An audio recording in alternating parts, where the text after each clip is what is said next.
What's up, guys? I'm at SEMA, and EVs are everywhere. And I know you guys like the off-road stuff, so I got Don here. You got something cool. Tell us what you got, man. Yeah, so we have a 99 Jeep Wrangler.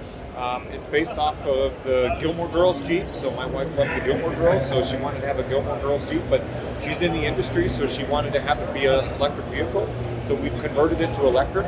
So we're running 60 kilowatts of hours of batteries here. These are out of a Mustang Mach-E, so we cut them apart, reconfigured them to fit the voltage level that we needed for the powertrain in here. And we added a Cascadia motion, and we're connecting it up to the stock transfer case. So we'll have, just like every Jeep, you'll have two-wheel drive high, four-wheel drive high, four-wheel drive low. Also, we can put it in neutral, you can flat tow it, and we really wanted to have it be able to go off-roading. Our target was to have it ready for Moab next year, and then we got, at the last minute, we were asked to bring it to SEMA, so we brought it here. So it's not completely running yet, but we're trying to get almost there. Almost there. Nice, that's amazing. So essentially, it'll still be automatic, but you can switch between low and high. Is that basically? Yeah, exactly. So it'll be one speed. So there's a speed reduction gearbox off of the electric motor to bring the RPMs down to about 4,000 RPM. Yeah. And then we go into the stock transfer case. So just like a normal Jeep. Just like a normal one. Yeah. That's awesome. And then it will be really amazing because in 4 low, so you have about 500 foot-pounds of torque out of the electric motor, then through the 3-to-1 gearbox, so that's about 1,500 foot-pounds of torque.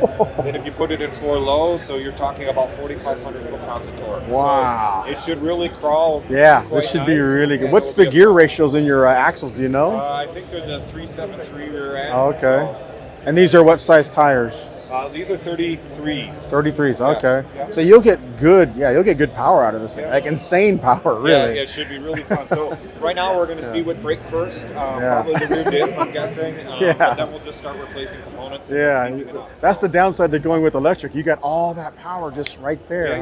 But the good thing is because you can program it all, so you can have throttle maps and everything, and you can slowly bring that power on. So you're not dumping the clutch, you're not trying to control everything, so it should be really fun to drive. Yeah, that's impressive, man.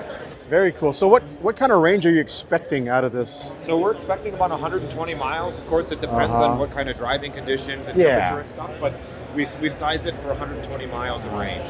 And I know that this is kind of a new market with the crawling off-road. Yeah. How does that work as far as like heat and stuff? Like, do you have fans running all the time? No, or what? actually, because that's the nice thing about electric powertrains. When you're not moving, you're not generating heat from the electric motor. The batteries should be fine. You know, batteries are really generating a lot of heat during fast charging. But we have liquid cooling systems for both the electric powertrain as well as the batteries. We live in Wisconsin, so we're going to also have a heating system for the batteries. So, it'll be really fun to get it running. That's cool. We'll kind of fly around this thing. I mean, in general, the outside is pretty stock, right? Yep, outside is pretty stock. Of course, we got some nice stuff from TerraFlex. So we have a 2-inch lift. We also have, when we bought it, it had a body lift kit on it already. Oh, nice. We bought it in Omaha, Nebraska, so we flew to Omaha, bought it sight unseen, drove it back to Wisconsin, and then on New Year's last year, we pulled the engine transmission. Nice. So the intent is really to get it running this year. That's cool. What about the the interior? Does the AC and everything work? So there won't be any air conditioning because we plan on driving it without the top on most of the time anyway. So what we did is we also, we're reprogramming the gauge cluster, so we're going to control it off of the VCU, and we got some Black Cat Custom created the cluster overlay. So instead of RPM here, we're going to be showing power and regen, and we also have an AEM display in here, so we can monitor all the battery temperatures, all of the parameters for the electric motor. So and then of course we have to have a nice sound system in here, and so it should be a really fun Jeep to drive around. Yeah, I think it's going to be amazing. Yeah, that's cool.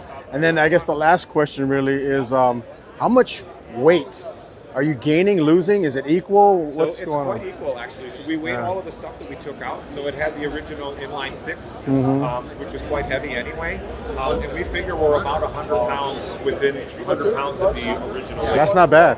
Yeah, that's very cool. And the nice thing is we're able to distribute it a little bit. So we have a big battery pack in the front with 4 modules, and then we have 2 modules in the back. Can you see them back here or no? You can see there's a battery pack in the stock location. Oh yeah. We raised it up. We made a skid plate. We raised it up to make sure that we can go off-roading with it. Yeah. And then we have another battery pack that will be in the back seat or behind the back seat. And then this will allow us to get the full 60 kilowatt hours of battery in the vehicle. Okay, so what I'm looking at right here is the battery, or? So this is the battery, one of the battery modules. So this is 18 cells. So there's 2 in parallel and 18 in series. So this is about a 75 volt battery pack here, and there's 6 of them in the vehicle. So 1 here, 1 in the tank area, and 4 up front. Nice, very cool. All right, well, I know there's going to be a lot of guys who are watching this, going to have questions probably or want to follow you. Sure. What's your contact information? Yeah, so Veronica, so that's my wife, this is her Jeep. So Electrified Veronica has a YouTube channel, Veronica with a K. There's a QR code here if you want to scan it. So this will give her all the contact information. So if anybody wants some more information, you can also go to electrifiedveronica.com. There it is right there. Cool, man. Thanks for the tour. This is a beautiful Jeep. I can't wait to see where it goes a year from now. Yeah, thank you very much. Very and cool. Enjoy the rest of the show. Thanks, man. Yeah. And we're out of here.